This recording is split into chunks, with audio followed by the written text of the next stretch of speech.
Well, hello, ladies and gentlemen. Welcome to another edition of the EKN Debrief. Of course, here on the EKN Radio Network. My name is Rob Howden, joined by David Cole as we hop in to another one of our review podcasts. It is episode number 53, actually July the 30th, 2019.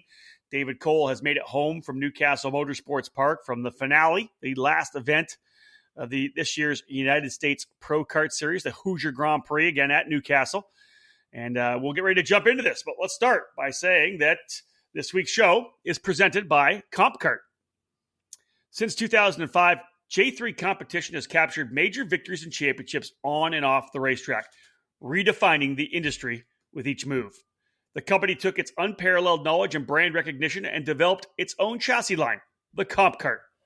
The CIK FIA homologated brand has been winning ever since. Visit j3competition.com for more on the fastest growing chassis line in the world. All right, David Cole, you're in. Get off the bench. Good weekend down at Newcastle, the first of many this fall. The first of four. That's, so a quarter of the way done. That's right. Got this one in. Got it in with no rain. Perfect weather conditions all weekend long. So really only the second time this year that I've been to a race without rain. The first was the last USPKS race that was at GoPro Motorplex. So I went 2 for 3 on that with no rain. Everything else is rain. So I don't know. I don't know if it's just, the USPKS thing or what. I don't know. Well, it has been raining around the country. It's been hot. It's been raining. So yeah, you definitely draw it wherever you go. Let's jump into this. Again, this is the Debrief podcast. David's going to kind of bring us up to speed on everything that happened at Newcastle Motorsports Park. The finale for the USPKS at the Hoosier Grand Prix at Newcastle Motorsports Park. David, great numbers. This program's got lots of momentum right now. Good stat. Just a really, really good program. Yeah, the momentum lies right now with the numbers. And this weekend was a new series record, breaking the total number of entries to 181 entries on the weekend, beating out GoPro by 2, which was in June. So basically last month. The whole season was really a record because, again, Ocala was the best it had been of its 2 events with the series. So you just, again, we've talked about it many times. Less is more, and I think the 3 events that the United States Pro Kart Series has equates to more competition and just, all out a better overall feel for a championship program. Nice, and I agree, and we're seeing other organizations do that, just kind of trimming down a little bit. When you're a national program or a regional program, you want to, national programs don't want to take away from regional programs. They want to kind of complement. Same goes for a regional program, not stealing away drivers from the clubs. You want the club drivers to get a chance to run regional events, but you don't want to dominate it to the point that they don't run club racing anymore because it's counterproductive for the, for the solidity and of the sport. So 3 races, they've got themselves into a really good groove. As you said, David, 181, a new series record for the final round. You got to expect that they're going to come out of the gate very strongly in 2020. And I sent a message over to Mark Coates and Tim Coyan earlier today just to say to them, hey, you know what, guys, congratulations on putting this great program together, because a solid series like that is just good for the sport. Well, yeah, looking at the numbers, it's easy because it's all IAME based. So all the engines are based around the IAME platform. And Pro hit the over 30 driver mark again with the 32 at Newcastle. The largest category was actually X30 Junior with 34. So there's a lot of junior racers that were there this weekend because KA100 Junior had a increase of 9 from last year's category. So they had 23, which I believe was the season high for that category. And then KA100 Senior nearly hit the 30 mark with 29 in that division as well. So the lowest number we had was 15 in micro, but everything else was above 20 or at 20 or above. So, you look at the numbers to last year, it was about a 30 driver increase or 30 entry number increase, which averaged to about 4 per class. And that's about what we got, other than Micro Swift being the same as last year. Yeah, and looking at your numbers, Dave, every class up but micro, as you said, which I think is great. That's huge. Well, it was, that's again, being Newcastle, it's July, they have all the factors just came together to make it a record-breaking event. Yeah, perfect storm, right? Everything worked out well. But and again, a good cap to the USPKS season. Of course, David, we're going to jump into the paddock pass after this quick break. Dave will give us a race report. We'll wrap things up, but lots of news and lots of racing to talk about because, again, the finale. So David will talk championships as well. There you go, folks. We're underway. Episode number 53 of the EKN Debrief. After this quick break, we'll come back, and David will run us through the paddock pass. In a sport where the difference between winning and losing is measured in hundredths of a second, you can't afford to leave anything on the table. You invest in the best equipment, the lightest components, and top-of-the-line data acquisition systems. Anything to find one more tenth, right? I'll tell you right now, the best investment you could ever make is in yourself. If you want to improve your results, it's time for professional instruction and coaching at the Alan Rudolph Racing Academy. Located at the new state-of-the-art Speed Sports Racing Park just north of Houston, the Alan Rudolph Racing Academy uses the very best equipment, Burrell Art Carts. They offer half-day, 1-day, 2-day, and 3-day clinics. They have a one-on-one student-to-instructor ratio, and they will design a customized curriculum for each student. Alan Rudolph is one of the most respected people in the sport, and he has nearly 20 years' experience training drivers, including Chase Elliott, Neil Alberico, Austin Versteeg, and Sabre Cook, and rising stars like Pietro Fittipaldi. Train with a champion with over 30 years of racing experience to get proven results. Start off your season with a driver tune-up. Tune up your season with some driver coaching. Or get ready for the big races by training with the best. Reserve your dates now by calling 866-607-RACE. That's 866-607-7223. For more information, visit speedsportsracingpark.com/racing-academy. If you want to drive the best, drive a CRG. Our countless race wins and championships prove this fact, including taking the KZ Finals at the SCUSA Super Nationals and the CIK World Championships in both 2016 and 2017. Our material is second to none. After years of independent American importers, CRG is now managed directly by the factory and run out of our state-of-the-art headquarters in Texas.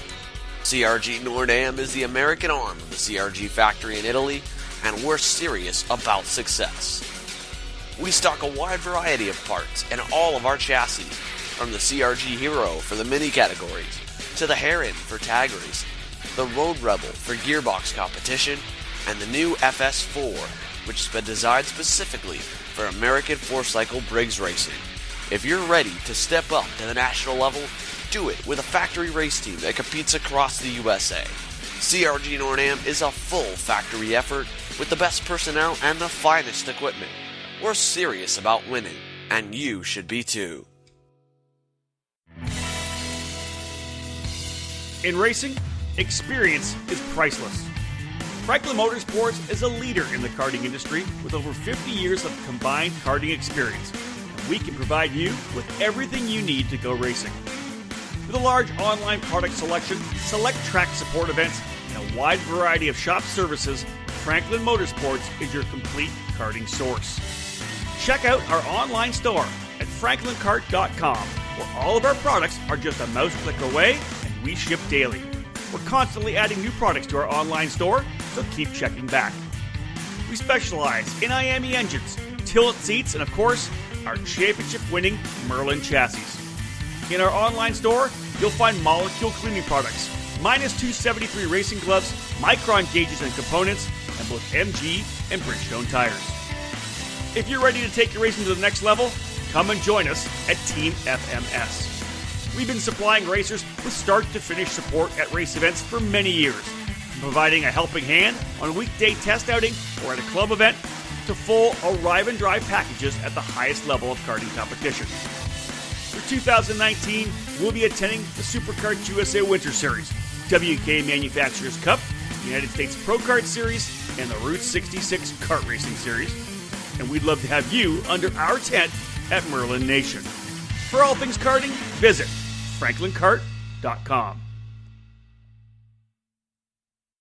Welcome back to the EKN Radio Network, episode number 53 of the EKN Debrief. David Cole giving us his full review of the 2019 United States Pro Kart Series finale, the Hoosier Grand Prix from Newcastle Motorsports Park. As we jump into the Paddock Pass, let's first talk about our presenting sponsor of this particular segment. It is Bell Racing USA. Be confident in the risks you take on the track, knowing that you're not taking a risk with your safety. Bell Racing USA designs and develops innovative, technically superior helmets to maximize protection and enhance drivers' performance. Curious why the world's best race car drivers use Bell? Bell Racing USA has the lightest helmets with the highest standards in all of motorsports. Check out the only CMR-rated all-carbon helmet in the world, the new KC7 Carbon CMR. That helmet, joined by the GP2 Youth, the KC7 CMR, and the RS7K for adults, and you won't find a better product to keep you safe behind the wheel. Check out Bell online at bellracing.com and give them a follow on Facebook, Twitter, and Instagram at Bell Racing USA HQ. All right, David, we were rocking our bells the last couple of weeks at Battle of the Brickyard. I had mine on at the Texas Pro Kart Challenge race at Amarillo as well. We'll be doing some more racing before the season's all done, but how about you jump into the Paddock Pass? What was some of the stuff that you were able to see from where you were covering the race and maybe going around through the paddock throughout the weekend? Well, I guess since you started talking about safety, we can kind of get into where some drivers may need some new helmets coming after this weekend. It was a very uncharacteristic number of red flags on the weekend. Yeah. Something we haven't seen at the USPKS program for a number of years. Were the number of red flags that we did have on the weekend. You could kind of say it had to do with the larger numbers. Obviously, with bigger fields, you have more karts that are to kind of able to pile on top of one another.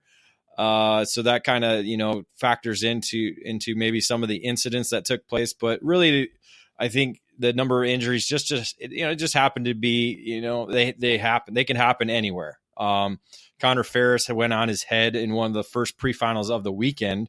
And came out there with a very severe broken arm. So he'll be cast up from the shoulder down to the hand for a while there. Ouch. James Moss broke his hand during the final in Micro Swift on Saturday. So he's going to be out for about 6 weeks. Aaron Brumbarek went over in the same turn that Connor Ferris did, scoreboard corner.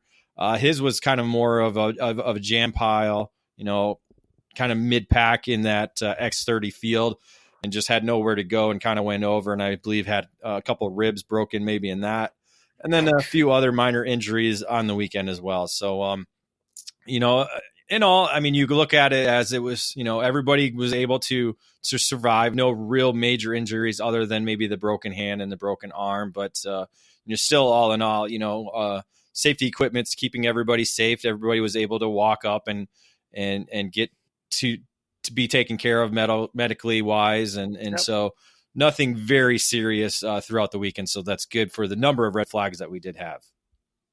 Obviously, when you have more numbers, there's more opportunity, right? There's just simply more drivers on the racetrack, more race groups.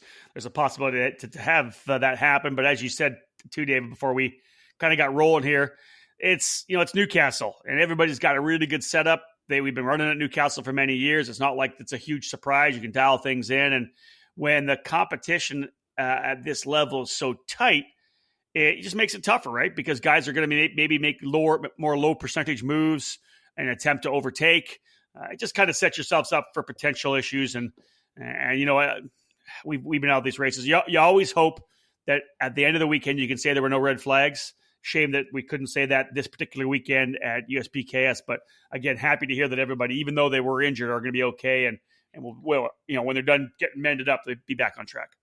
Yeah, and kind of to go along with that point was one of my other points that I was going to make in the Paddock Pass was, the Newcastle kind of feels like it's like the South Garda of the U.S. Everybody knows that baseline setup for this facility, so it's kind of a good welcome home type feel for some drivers who may have struggled throughout the year, because we saw a number of drivers who sparked up and were right there in contention all weekend long from all categories, from all the way from X30 Pro all the way down to Micro Swift. So we saw, it as you said, it helps bunch up the field a little bit more, because I think, everybody has a stranglehold on what the national layout brings you, and really just the Newcastle facility itself, because we know how it changes weather-wise and setup-wise. People are pretty much on it. And again, the engine packages and the chassis that we have, everything's very similar and equal to one another. So there's not that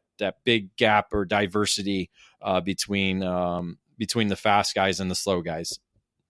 What was the overall vibe in the paddock? Everybody pretty happy with USPKS and the kind of the way the season's been so far, or has done? It's over now. Well, again, record-breaking numbers. It gives that certain mentality of, wow, this is a big race, and you can kind of feel that walking through the paddock, because again, this is the first of what could be 3 weeks for a lot of people who are going to be at Newcastle. Agreed. Yeah. Over the next 3 weeks, but I think everybody was really happy to be there, because as I heard one person tell me say, this is an event that I'm happy to be at, and it's not an event that I have to be at.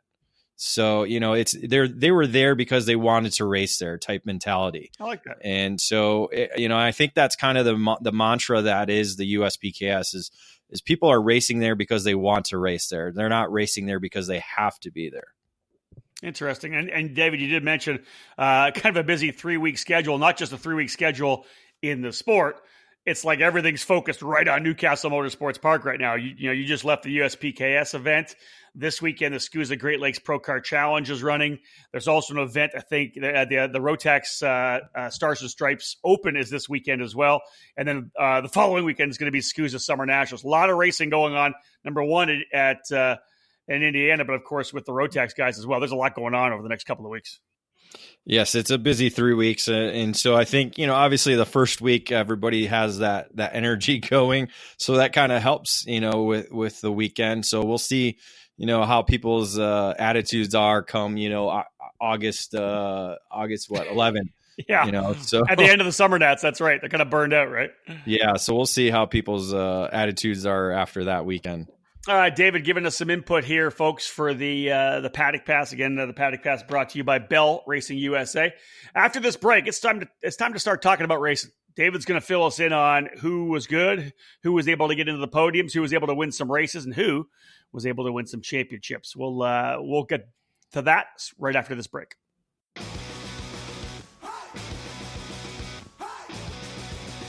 The Kart Republic has arrived in the USA, and it's been taking the world by storm. Kart Sport North America is the country's importer and distributor for Dino Chiesa's Kart Republic chassis, and as a leader in American karting, they are focused on providing stability for the sport and quality products and service for the community. Kart Republic racked up an unprecedented amount of championships in its first season in 2018, ranging from the SCUSA Winter Series in X30 Senior, the United States Pro Kart Series in Mini Swift and X30 Pro, the FIA European Championship, and the FIA World Championship in OK Senior. Whether you'd like to find out the Kart Republic dealer closest to you or schedule an arrive and drive package with its official North American race team, contact Kart Sport North America through their official website, kartsportna.com.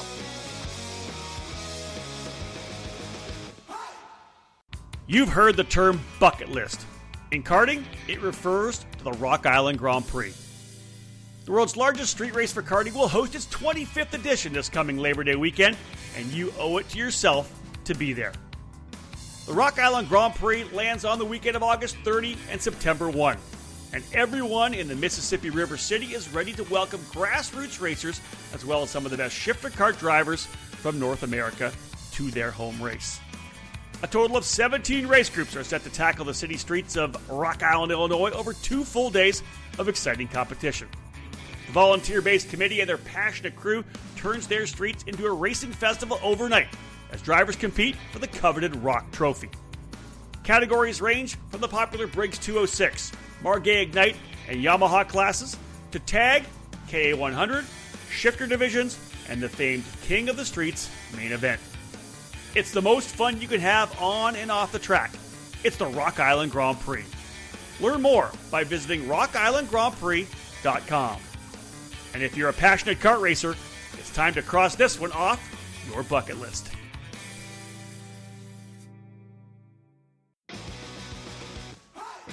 Top-level production with a focus on a single form of motorsport, karting. This is MG Tires. MG Tires USA, underneath the Vantage Karting Group banner, is the official distributor of the MG Tires brand for the United States. MG Tires are used as the official spec tire in the United States Pro Kart Series, the Route 66 Sprint Series, the Sunshine State Karting Challenge, and countless clubs across the country. No matter your compound preference, MG Tires USA has you covered. Whether it's the medium HCI Red, the soft FC Yellow, or the super soft Green YZ, MG Tires USA has your winning set of rubber in stock. For more info about MG Tires USA and its extensive list of dealers near you, check out their website at mgtiresusa.com. MG Tires, for the drivers.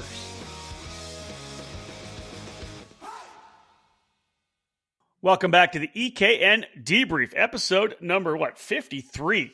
July the 30th right now. We are past the mid part of the summer, getting ready to roll into August, the hot days of August, but some awesome racing coming up, of course. David, again, this getting ready to go here with the Race Report presented by Precision Karting Technologies. With over 40 years of manufacturing experience, Precision Karting Technologies is the leader in American-made components. We produce high-quality products led by our full line of chromoly and mild steel axles. Metric or Imperial, standard or custom, we have what you need. Collars, keys, and bearings, we're the source for axle components in the USA. With over 70 dealers throughout the US and Canada, it's easy to choose PKT. Family owned and operated, proudly made in the USA. All right, David, PKT, our sponsor of our race report here today. Let's get things kicked off. You're going to rock and roll through, we're going to start with X30 Pro, X30 Junior, KA100 Senior, KA100 Junior. Have a quick break, and we'll come back with Masters, Mini, and Micro Swift. So let's get started. Let's go with the headline X30 Pro. Well, again, the X30 Pro had over 30 drivers once again, so a very competitive field. Saturday began with Jake Venberg setting fast time in qualifying, and then a pretty good pre-final race that saw Alex Bertignoli score the victory in his Kart Republic with Kart Sport North America. But the main event ended up being a three-driver kind of breakaway towards the end. Zachary Hollingshead and Brandon Jarzakrak, the top two drivers in the championship chase, they were kind of fighting back and forth for the lead, with Venberg kind of just sitting there waiting in the wings, waiting for something to happen. Well, it kind of did happen, as Venberg was able to make it three wide at the finish and nip both Hollingshead and Jarzakrak to score the victory, his first with at the United States Pro Kart Series aboard his Franklin Motorsports Cosmic. Wow, that's a solid. I love the three wide finishes. That's what that track just plays to it, doesn't it? I love Newcastle.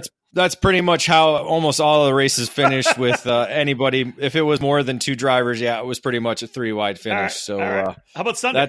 That's basically become Newcastle, it is, right? As we know, with where the start finish line has now been moved after some years being right there in front of that racer's grill, which is where I really think it should still be, but it is what it is, I guess. Think? What, really? You think it should be back around the corner again still? I do. I mean, because it sets up for that last corner right in front of everybody.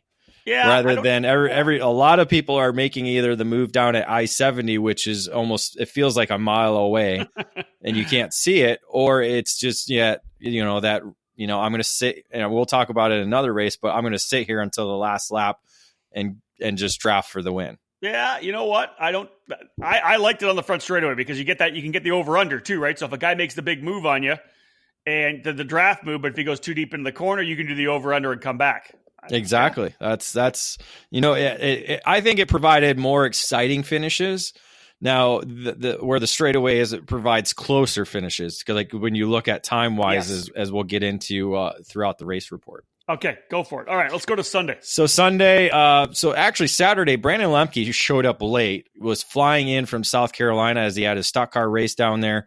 So flew in Saturday morning, missed qualifying, got into a wreck in the pre-final trying to make his way up through, and then I believe got up to like 12th in the main event on Saturday, but was among the quickest carts once he got there on Saturday. Sunday, he started out with a blistering lap in qualifying to set fast time there, but it was actually Jace Denmark Gessel, the Californian, who came out to race with USPKS, who scored the pre-final win. It was really dicey there in the main event to begin with, but really Lemke was able to establish himself as the top dog and drive away to the victory.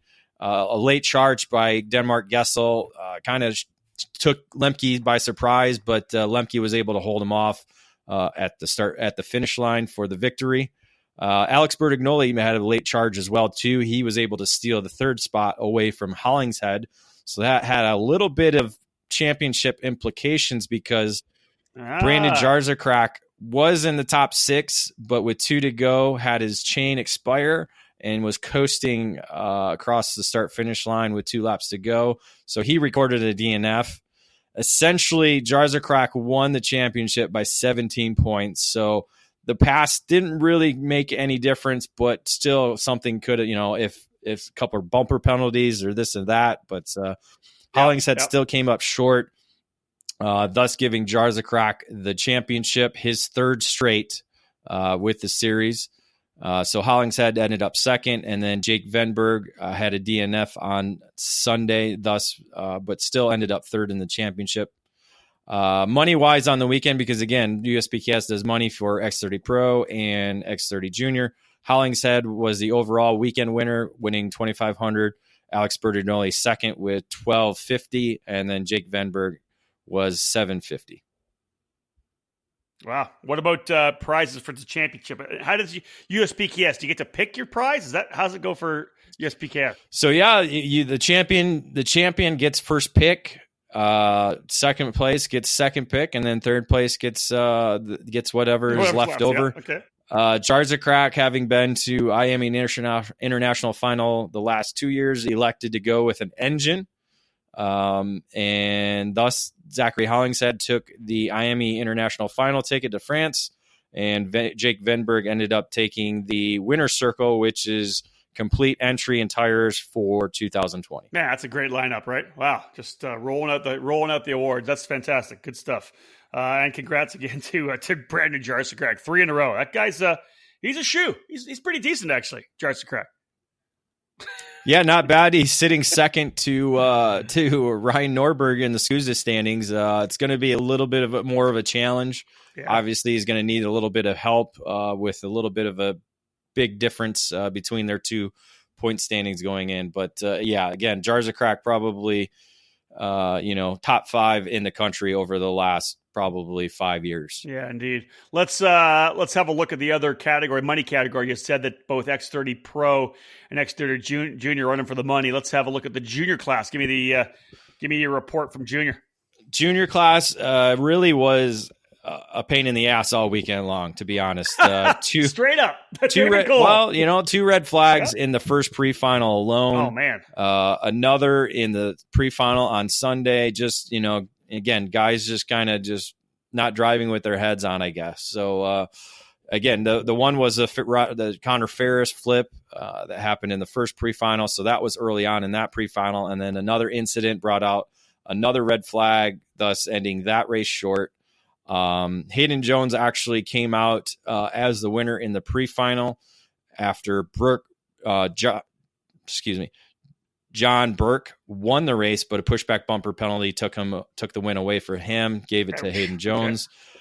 Main event basically was just Luca Mars. Luca Mars was able to battle with John Burke and top qualifier Brent Cruz, and was able to nip both of them at the line for the photo finish, scoring his first victory in his first season start, because he hasn't yet been to USPKS race on the year. Cruz ended up finishing second and John Burke in third, which really would play into the championship chase on Sunday. Okay. Any other notes from that first race? Yes, 18 pushback bumper penalties in the final alone. So wow. That kind of just shows you how aggressive a lot of the kids were throughout the weekend. Why I said it was a shit show to begin with. Yeah. Wow. That's That's a lot. That's crazy. Did they calm down on Sunday at all? Like, did anybody talk to him? What was the call for Sunday? Well, I think Sunday, things just kind of calmed down a little bit more. I don't know. There was, again, no drivers meeting. Nobody was talking to anybody, but I think they just kind of drove a little bit better. They got the penalties, right? They got the penalties. Again, a lot of these kids are finding the limits on the pushback because they're trying to see how hard they can hit one another again too, because that's the other situation. How hard you can hit a guy before your bumper gets pushed in. that's of course. Right? I mean, you think you'd want to do that in warm up, but all right. How'd things go for Sunday? Who came out of the gate? So Sunday began with Kiffin Simpson scoring the fast lap in qualifying. Again, another red flag in the pre-final, this time with a wild wreck by Jace Park, who was actually leading the lap before the red flag came out, but got shuffled back, and him and Luca Mars got connected going through the kink after the cell tower corner. So that uphill, downhill section that we can barely see from our Champions Tower, all you saw was the bottom of Jace Park's cart, just doing cartwheel after cartwheel. Luckily for him, he got thrown out of the cart right away. So basically, all he had up was a little banged up knee when he got ejected from the cart. But the cart was pretty much unusable anymore. So again, safety, he was able to walk away with no injuries. So it was good. It was a good red flag considering the situation it was in. So Park actually lost the race because you can't win the race if you cause a red flag, thus giving the win to John Burke, which was good for Burke, who came into the race leading the championship points. And what we thought was going to be a healthy margin until the race began. Contact between Burke and Simpson locked them up on the exit of turn 2, thus dropping them back, I believe, to outside the top 20. This allowed Brent Cruz to get away and basically lead the remainder of the race, scoring the victory, his first win, ironically, of the year in the category. Burke then was hustling his way up through the field as much as he could. Basically needed to get up to 11th place and got up to 13th before the checkered flag fell. Ooh. Thus, Cruz won the championship by 8 points over John Burke.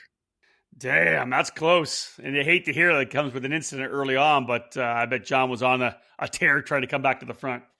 He was, he did the best he could. And ironically, there weren't any bumper penalties that, moved him up even further, which, we sat there after the end of the race, going, this is unofficial because who knows, we had 18 penalties on Saturday, how many penalties we were going to get on Sunday. That's it. Unfortunately for him, there weren't any above him to help move him up, thus giving Cruz the championship by 8 points. But when you look at the points further, Cruz had fast lap in qualifying 3 times on the year, which is 30 extra bonus points.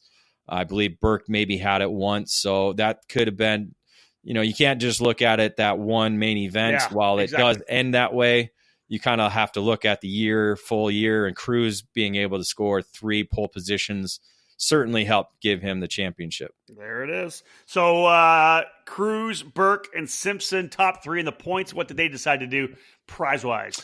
Cruz will return to France, where he was a mini Swift champion, or 60 mini, however they call the category over there at the IAME International Final. So he's going to return. I'm not quite sure age-wise where he will be, if he'll have to race in the mini category or if he's allowed to run in junior. We'll have to see where that age situation lines up for him. But he's going to France no matter what. John Burke took the winner's circle, so he'll be racing USPKS all 2020, and Kiffin Simpson ended up winning the engine. And again, the money class, Cruz took home the $2,500, Mars $1,250, and Terlecki with a pretty good weekend was right there on Sunday. So he got caught up in that Burke and Simpson contact, but was able to escape with $750 on the weekend. Nice. So some cash went out, some good prizes going out there as well. Of course, the IAMI International Final event that Dave was talking about. Two more categories in this particular section of the EKN Debrief. Again, David giving us his report from the United States Pro Kart Series finale, the Hoosier Grand Prix in Newcastle Motorsports Park. First of three races that'll be happening at that venue. David, let's jump now into the KA100 senior class. You mentioned some pretty good numbers for KA100 senior. We'll follow with junior. 29 drivers in KA100 senior for Newcastle. Yeah, nearly that 30 driver mark. And I think, that's another category that we're going to see numbers increase when we get into 2020. This weekend, though, really good racing all around. We were actually just able to see some drivers pull away, especially in the main events, which was shocking because this engine package is so close. But again, boils down to driver and chassis setup, really. And we saw Garrett Adams being one of those top drivers all weekend long. Garrett Adams was able to win the pre-final after Alex Kardashian set fast time in qualifying, both of them making their USPKS debuts on the year. But in the end, Adams was run down by championship leader Blake Hunt, who started the main event in the 8th spot. They basically came down to the wire with Hunt able to edge Adams out at the line with Stephen Dial, again, another racer making his USPKS debut on the year, finishing up in 3rd on Saturday. Solid run for Hunt to come back from 8th. That's a deep starting spot to be able to run someone down. That's a nicely done for him. Yeah, and big for him of the points too, right? Yeah, it's set up for a pretty even or easy Sunday for Blake, who came into the final day with a pretty large lead over Josh Holtz, and Hunt kind of took qualifying a little bit easier. If not, he maybe might have had a problem because he ended up 20th in the session. So not sure if he was just doing it to save tires or what, but came out the session 20th. But up front, it was, again, Garrett Adams who was setting the pace throughout the day. Adams set fast time in qualifying, won the pre-final, and pretty much led every lap except the last. As Stephen Dial was the top challenger. He and Adams were pushed out and got away from the rest of the field again. But Dial was able to move that, put in a slingshot move again, coming out of I-70 and beat Adams to the line to score his first series victory. So again, Adams came up short both days, but again, a solid, pretty solid day for him to end up second both days. But again, Blake Hunt just found his way back up onto the podium. So that's 6 straight podiums on the year for Blake Hunt as he wrapped up the championship, beating out Josh Holtz by 173 points. One story was Matthew Maccabee, who injured his hand on Saturday in the X30 class, had Jake Venberg sub for him in the final on Saturday, and Jake went from, I believe, last to 9th, giving him some solid points. So Maccabee came back and raced on Sunday and was able to secure the 3rd spot in the championship chase. Solid. Good for Blake Hunt. That's a strong season on that Tony car for him to be able to win the championship in KA100 Senior. I'm sure we'll probably see many of the same drivers we saw in X30 Junior running in the KA100 Senior, at least a couple of them. How did things go in that KA100 Junior class? Yeah, Brent Cruz was the championship leader in this category coming into the weekend and was once again a quick driver in qualifying, setting fast time on Saturday. Had the victory in the pre-final, but a pushback bumper penalty dropped him down, giving the win to Connor Zillage.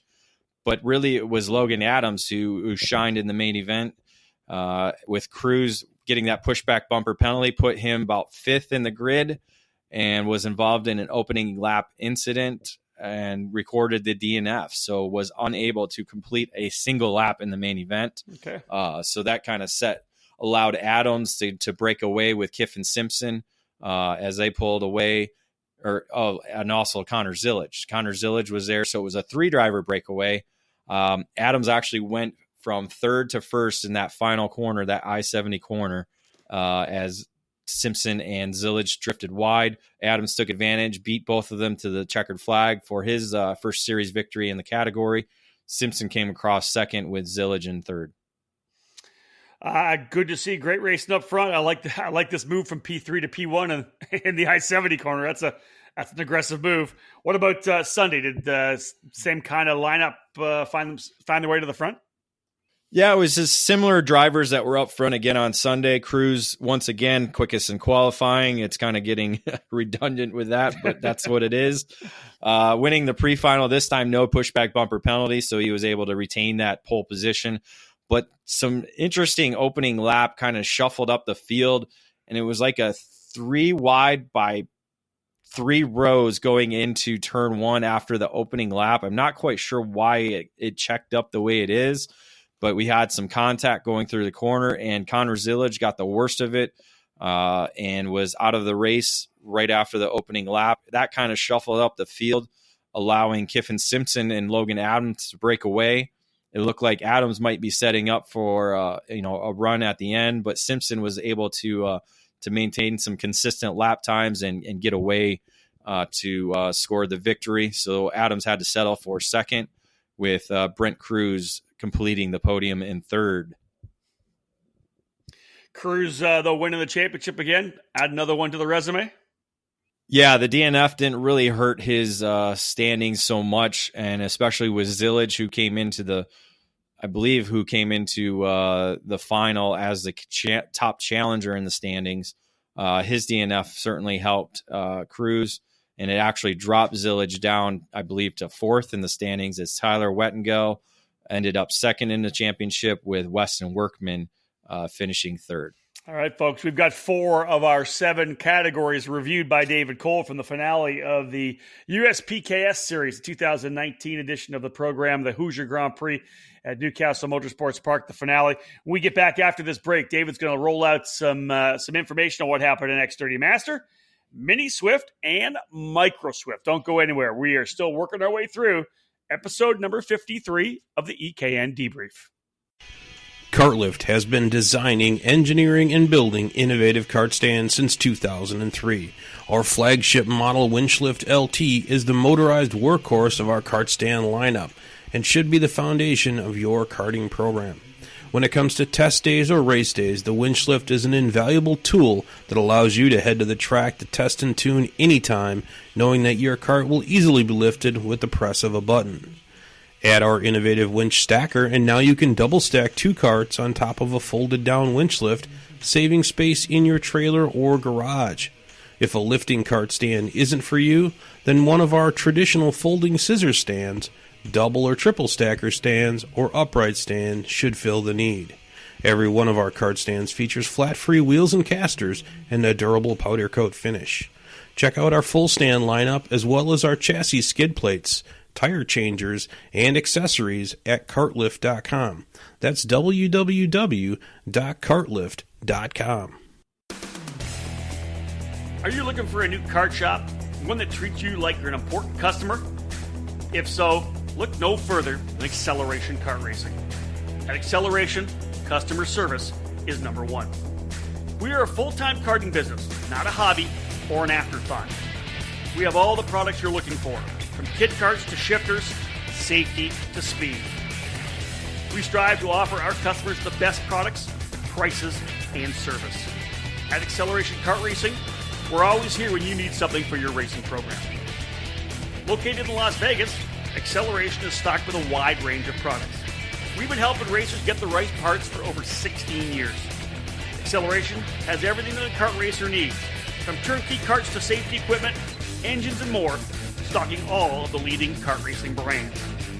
Here's a taste of the products that we carry every day.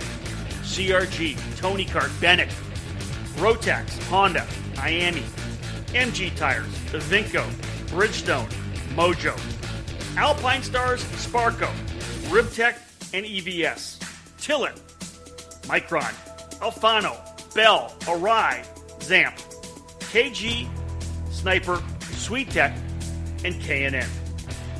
It doesn't matter where you live in the country. We will get you what you need so you can get back on the track. Acceleration has a sufficient supply of products to ensure that your order can be shipped the very same day. Our knowledgeable staff is available to help customers 6 days a week, and ordering online is open 24 hours a day at shop8kr.com. For visitors and locals in the Las Vegas area, Acceleration has a large showroom full of the best kart racing products available. Come on in and check it out. Find out more about what Acceleration has to offer, visit shopakr.com. Again, shopakr.com. And make sure to sign up to be on our mailing list to receive the latest updates and promotions that we send throughout the season. Again, we're a one-stop shop. shopakr.com.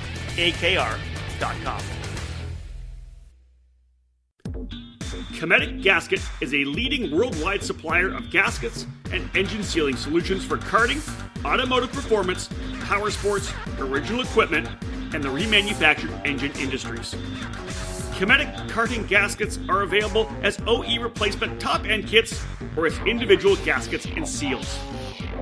Just like competitive karters, Cometic can operate on the fly and has the unique capability to customize any gasket to meet specific engine requirements and clearances. All of Cometic's fiber materials are asbestos-free and do not require any additional sealants.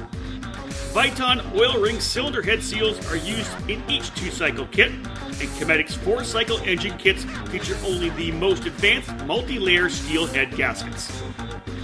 Cometic can tailor to engine builder-specific needs through bulk ordering and packaging flexibility. Cometic gaskets are must-haves for championship-winning teams across multiple disciplines of both professional and amateur motorsports.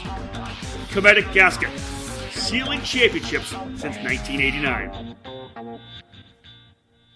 Welcome back to the EKN Debrief on the EKN Radio Network. My name's Rob Howden, joined as always by David Cole. He was trackside at Newcastle Motorsports Park for the first of 4 events that he'll be at Newcastle with this particular year. David, a great weekend, as you said. Nice weather, a little windy, but otherwise perfect kind of weather to cap off the USPKS season. This segment of the podcast, the Race Report, brought to you by Precision Karting Technologies. 4 down, 3 to go, David. Let's talk about the old guys, our X30 Masters class. The old guys. Yeah, That's it was us. a pretty good It's our group peeps. of drivers. They kept bugging me because it was hashtag beat David Cole. And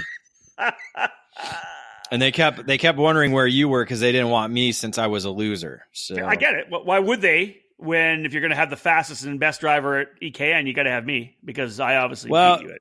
You were the top finisher, yeah. Here we go. But as I kept reminding everybody, I was quicker than you in every session that we had. Here we go. So when you say faster, you are telling falsehoods. Well, this is true, except for the fact I didn't need to be that fast because normally I was pushing in the draft. And that's how racing goes. I understand it. You beat me position-wise. Yes, I concur with that assumption and that fact. But not an assumption. It's not assumption. But the assumption that you are faster than me is a lie because I was faster than you all weekend long. And you've said it numerous times, so I want to hear you say it again. You were faster than me. You just didn't have the same level of racecraft that I have. That's fine. And I'll work on that. Yeah. And I'll work on my speed, too. Because, as you and Jeffrey said, we're going to like it's no problem. So we have a race coming up again, folks. The Cup Karts North America Grand Nationals at Newcastle on the first weekend of October, rather. David Cole and I will once again face off in 206 Masters. He's running on a CRG. I will be racing on a Ricardo, I believe will be my chassis of choice for that particular weekend. So we get another shot at it, dude. You get another shot to try to beat me. And I think, dude, I'm 10 years older. And I think than these guys want us to race X30 Masters, so we're gonna have to do it one of these times. Well, that'll be a while. Maybe next year. I gotta get myself in shape. I'm ready to go. We just need a race to do it. Yeah, if it was like a 10 lapper, I think we'll be good. Yeah, no problem. I'll tell you. 18, 20 laps, that could be tough. All right, let's get into this thing. Let's talk X30 Masters. Like you said, there were some good dudes running at USPKS. Well, it was only, I believe, 71 points separating the top 6 in the championship chase. So we knew every session, every lap was going to be crucial.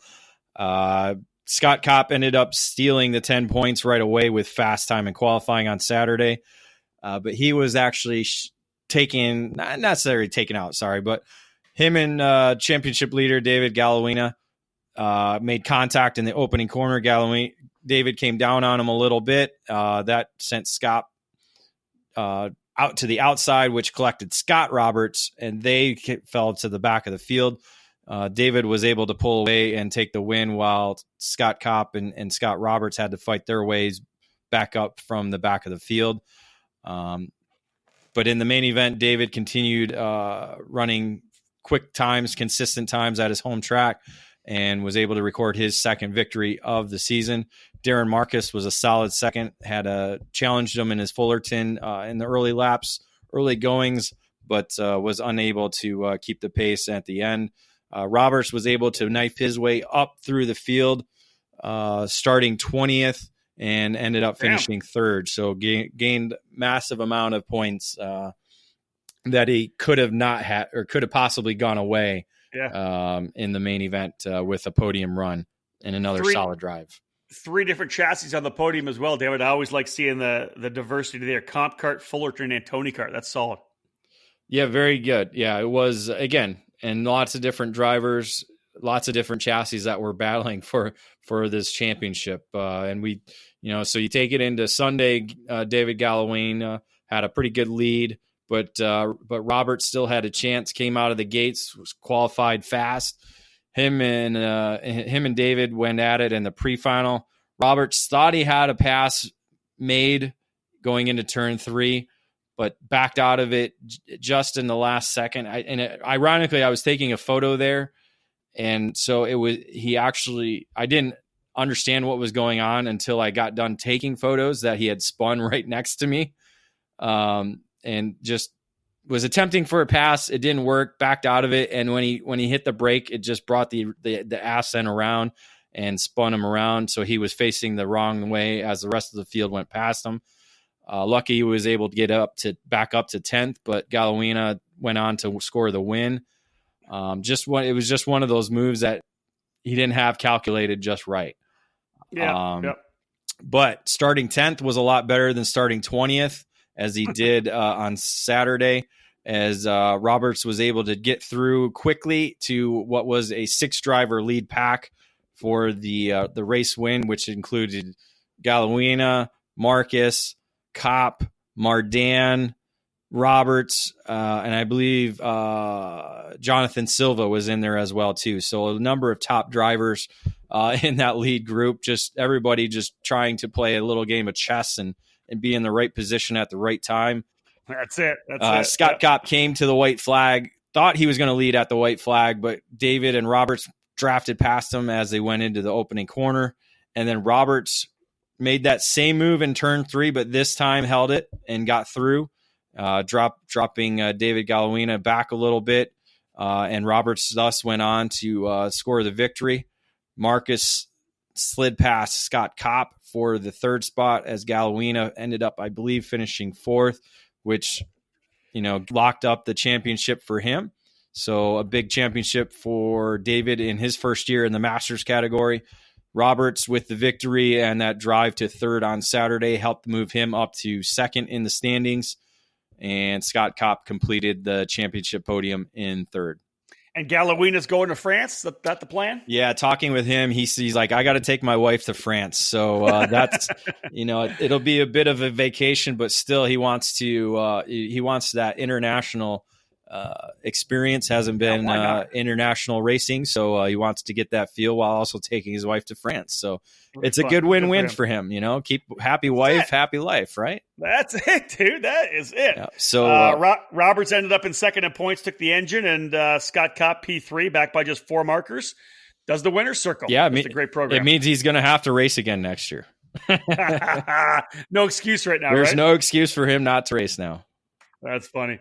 All right, good stuff at X30 Master. Let's talk a little bit about the Mini Swift category again. Pretty good numbers there as well. 28 in total at Newcastle for the finale.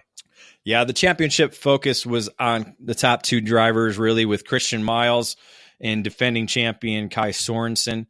Basically, they were around each other all weekend long. So it was we kind of pinpointed on what would happen between those two. Excuse me. But actually, there's a number of drivers that were in contention all weekend long, one of them being Elliot Cox.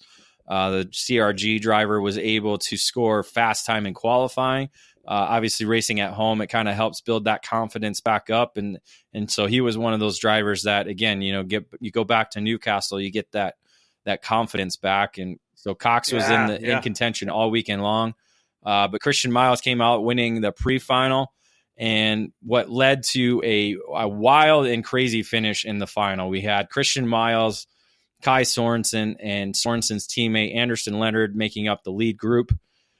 Basically, they came to the line with 2 laps to go. Some contact between Leonard and Miles going through turn 3 put Leonard off track and out of the race.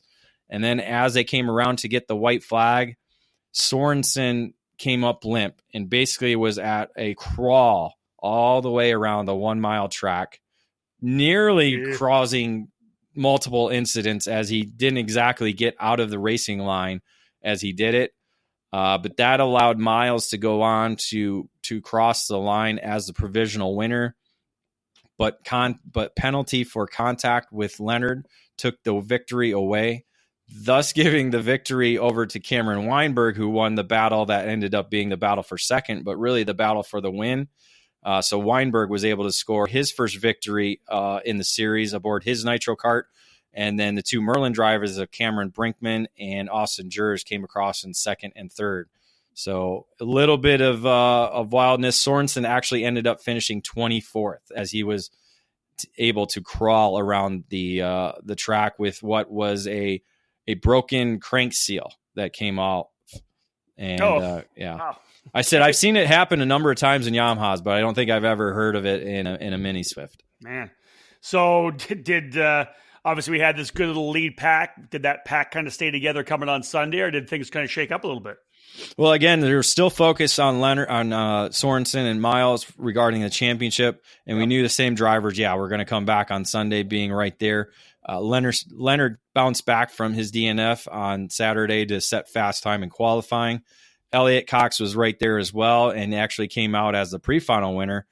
Sorensen had a bit of an issue in the pre-final, spinning, just dropping a wheel on the entry of turn 1, causing a double 360 spin, and was able to continue on, but dropped a ways back and was able to work his way back up into 13th.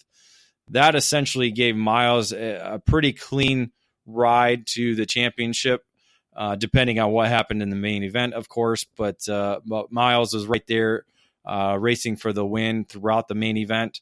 It was actually, Sorensen started 13th, knifed his way all the way up through the field, past Miles, past Leonard, and then was fighting with Leonard on the final lap. They came down the straightaway there. Miles was sitting third, just comfortable in third, but they crossed each other so much that it allowed him to close up, and Miles nearly beat both of them to the finish line in a 3-wide finish again. But Sorensen actually came out with the victory, Miles second, and then Leonard in third. But as you said, the points that Christian Miles was able to accrue, he ends up being the champion in the USPKS Mini Swift category. And like Galawina, he's going to France as well. He will be in France, yes, his first international event as well. So the Miles family will be, they can't drive over to France, so they're gonna have to fly over there, because we know they like to drive to all the races. So I'm sure it'll be JT and Christian for sure. I'm not sure if the whole family will be heading over there, but the whole Miles family will definitely be cheering on Christian as he takes on the mini field over there. Yeah, good for them. That's cool. Kai Sorensen ends up second in points. Takes the winner's circle package. Max Garcia actually coming home in third spot overall in the championship. He takes the engine. David, one more category to go here in this race report, which is again brought to you by Precision Karting Technologies. Let's wrap it up with Microswift. Yeah, Microswift was basically a 2-driver fight throughout the weekend. Our top 2 championship contenders, with Ayrton Grimm leading the championship over Spencer Conrad. Conrad came into the race with 3 victories of his own, but a DNF in one of the rounds where Ayrton Grimm won was the difference in the championship standings. Well, Grimm basically knew he had to keep Conrad in his sights throughout the weekend, and kind of did that early on, especially in qualifying in the pre-final. Conrad came away with fast time in qualifying, but Grimm came out with a photo finish win in the pre-final. The two kind of went back and forth after what a red flag shuffled up the field early in the main event. But again, another photo finish, and I think what was our closest finish throughout the weekend when the two came across the line, it was 1,000th of a second separating the two. Wow. With Ayrton Grimm getting his second win on the season over Spencer Conrad. Kai Johnson ended up finishing third after all that red flag shuffled out everything. So obviously with a good finish, Grimm was in a pretty good spot heading into Sunday's events. Let's hear from you where everybody finished there. Definitely, yeah. He had the advantage going in on Sunday, so Conrad knew he had to try and win out all the sessions he could. He had fast time in qualifying, but that was taken away after his clutch failed the stall speed engagement test that they do for certain categories here and there. So that took away the top qualifying points for him. But then Conrad came from 13th, dead last, to all the way up to the lead to score the win in the pre-final.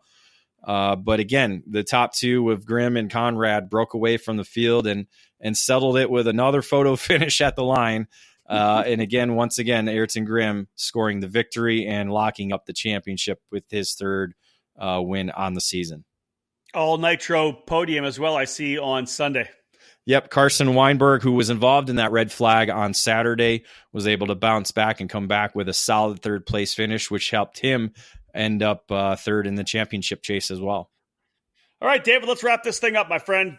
Great stuff so far. A lot of good insight from the finale weekend of the USPKS this year. Let's talk Constructors Championship. Which brands? We just talked about Nitro getting a couple of wins, but which brands really kind of stepped up? Well, Tony Kart had the most victories on the weekend with 5, but as we saw in the cadet categories, Nitro Kart grabbed 3 victories. Cosmic and FA Kart each had 2, with Merlin and Comp Kart completing the winners. But again, like I said, we had CRG that was quick. We had Techno that was quick. We had a number of other brands that were Xpree were quick as well too. So a lot of number of different brands that were there in contention for the victories. It just shook out the way it did. So record turnout for the 2019 season. I'm sure you had a chance to talk with the crew, Mark Coates and the crew a little bit. They must feel really good heading into the 2020 season. Yeah, heading into their 8th season, so wrapped up the 7th season this year, and momentum is certainly building for 2020. But before that, we're going to have to wait and see what the 4 drivers who represent the USPKS program, MG Tires and IAME USA East, do at the IAME International Final there in Le Mans, France this October. Nice. Of course, the crew there, Mark and the whole crew, David, now kind of changing their focus. They're still, the USPKS is done, but they also promote the Route 66 Sprint Series, and they've got races still to come. They do. They got 2 rounds left. The first one, which will be the 4th event of the season, will be August 17th through 18th at Concept Haulers Motor Speedway in Norway, Illinois. So that's coming up around the corner. And then they wrap it up, I believe, in September at Mid-State Raceway in Central Illinois. All right, folks, let's cap off this particular edition of the EKN Debrief, as we always do, with the EKN Trackside Live race calendar. David and I'll let you know where we're going to be, where we're going to have live coverage in the coming month. This particular edition of the race calendar presented by IAME USA East, which is the East Coast distributor of the hottest 2-cycle engine program in American karting, featuring the SSE 175cc shifter, the X30, KA100, and Swift engines, which can be found at club, regional, and national racing events all over the country. IAME USA East supports strong programs like the USPKS, the WKA Manufacturers Cup Series, the F-Series Gear Up Challenge, the Texas and Great Lakes Pro Kart Challenge, the Route 66 Kart Racing Series, and the Sunshine State Karting Challenge. Find info on all of their products and all of their dealers at IAMEUSAEast.com. All right, David, 3 events that we're essentially hitting in August. One of them is kind of straddling the August and September weekend, the Labor Day weekend. What have we got? Nothing this weekend. You and I get a little break before we set up to head to the SuperKarts USA Pro Tour Summer Nationals, August 9th, 10th, and 11th. The finale of the Pro Tour at Newcastle Motorsports Park. Yeah, we're hearing word that senior and junior categories in the IME X30 divisions have moved to 48 entries in each. So Man, that the wait list has been extended to 48, or the full entry has been extended to 48. I believe Mini Swift was close to selling out. So we have, I'm pretty sure they have over 200 entries confirmed for the weekend. So should be another big event, as Newcastle always is, and the Summer Nationals as well. Looking forward to seeing how the championships unfold. We have a number of tight battles going in, especially in Pro Shifter and Pro Shifter 2. I believe we have a couple close ones in Mini Swift and Micro Swift as well. So I think senior is pretty much locked up with Norberg, should he have no issues on the weekend. And then also as well, junior should be pretty exciting as well. and of course, you'll have season race previews going into that event. Look for that next week. Of course, David now will be landing on Thursday. We'll be doing full coverage Friday, Saturday, and Sunday. We'll do the final practice session, as we always do, on Friday, and then live coverage on the EKN Radio Network from qualifying, pre-finals, and finals of this year's SuperKarts USA Summer Nationals. At that point, little break in the action, Dave. You're back Labor Day weekend, the 25th edition of the Rock Island Grand Prix, August 31st to September 1st. I'm going to be at Portland International Raceway with Road to Indy and IndyCar, but man, I'm a little bit jealous, as you know, because you get a chance, you and Tim Coyan, to be at the Rock Island Grand Prix. This will be my 16th straight Rock Island, which is it's crazy because we as we talked about, there's not a lot of long running events. I mean, we have the Supernats, which I've missed one since working here, but so I don't have a streak going there, but I've been to a lot of them. But this is the one event that I've been to pretty much every year that I've been working with eKarting News, and so it's it's a blast, just being there. I don't think it's as fun as it used to be, because back in those early days, we had a lot of people, a lot of friends that were there that just, I mean, no matter where you looked and no matter what bar you were at, you were drinking with somebody you knew. Dude, you were also 24. Yeah, well, that makes things. Well, that's what I'm saying. Like all the people that used to be there, they're all old now, like you. They're like 50 and older, and that's it. And now you're collecting, AARP cards instead of shots. We're going out for dinner. We're having a post dinner cocktail, and we're going to bed. Yeah, I know. But so I'm trying to hang with the young guns that are there now. So it doesn't exactly work out in my favor every time, but it's still a good time to be. Again, Rock Island is fun on and off the track, as they keep saying. And let's say this, dude, you're going to be bringing the gear with you. You're putting the helmet, the suit back on again, doing a little more racing again. Yeah, it's going to be cool just to be part of the 25th edition, especially racing. Going back with Margay Racing and the Ignite program, going to race in the Masters class. So I'm hoping I have a shot at winning that damn rock. You know what? I'll obviously be in Portland, but I'll be watching Race Monitor the whole time, hoping that you actually do get a chance to get a big race win there. So I'll be crossing my fingers for you, David. The competition now is just gotten so much. It is better and increased, and with the amount of drivers that now are racing, you got guys like Tim Hennon that are now going to be racing in Masters, and you got to race all these guys at Battle of the Brickyard, and so I was kind of jealous in that, right? But now I'm looking at it at Rock Island. I'm like, damn it, it's going to be like 5 times harder now to try and win this damn thing. Let's do this as well. So obviously, Rock Island, one of the big Ignite Challenge races from Margay. They've also got the Ignite Challenge at the Elkhart Grand Prix, the street race that USAC Karting's putting on their second of the 2 events that they're doing, the Thor Industries Elkhart Riverwalk Grand Prix. I believe I got that right. Yes. So if you're looking to come to Rock Island and or the Elkhart Grand Prix weekend, and you don't want to travel, let's say you're in California, or Pacific Northwest, wherever. You don't want to travel all this stuff. You don't want to haul the trailer up. Margay's got a badass deal going. I'm not exactly sure what it is off the top of my head, David, but they got a sweet package price for both of those race events. So all you got to do, book your hotel, come up, and I'm telling you, and I'm working on the article right now from the Brickyard event to kind of give my time with Margay.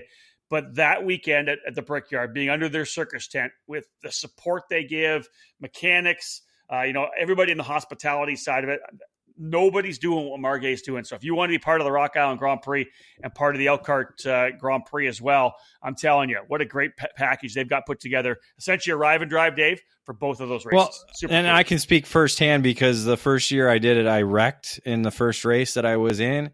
And so I was able to step away, and the amount of experienced mechanics that they have working there is phenomenal. And so you didn't have to worry about, getting in there and trying to fix everything in a hurry, because their mechanics will take care of everything, making sure everything's done the right way. And, it's always a blast to be part of that tent, especially at Rock Island. So David's back, as he said, for his 16th straight run to Rock Island when he started working for me at eKarting News and at that point, Supercard Illustrated magazine. But that's the August 31st, September 1st weekend. Tim Coyne will be on the mic. David, of course, handling the full EKN Trackside Live coverage. He's going to do some racing as well. We'll all be, I'm sure that everybody in the EKN Nation is going to be crossing their fingers and wishing the best for David in that event. Hopefully he can come away with one of them damn rocks. And hopefully nobody starts a hashtag beat David Cole that weekend either. Well, I was thinking about getting t-shirts done, actually. But maybe not. Yeah, I was going to say, with the amount of competition in the class, you might be losing some money. It cost me a lot of money. You're right. Now, David, you'll be in the hunt. I have no doubt. You're always very fast at Rock Island. Hopefully you have a good weekend. But folks, hey, we're done. We've wrapped up episode number 53 of the EKN Debrief. Thank you to David Cole for giving us the full report from his trip to Newcastle Motorsports Park.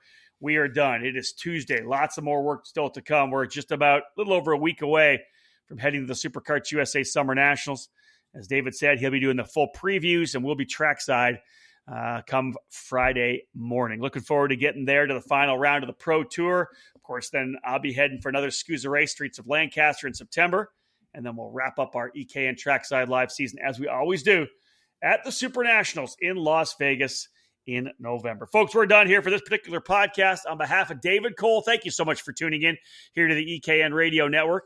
If you haven't downloaded the app yet and you're listening to this as a podcast, download the EKN Radio Network app to your mobile device 24/7, 365 karting content courtesy of us here at the EKN Radio Network and eKartingNews.com. We got a This Week in Karting coming up as well very soon. Look for that on the EKN Radio Network.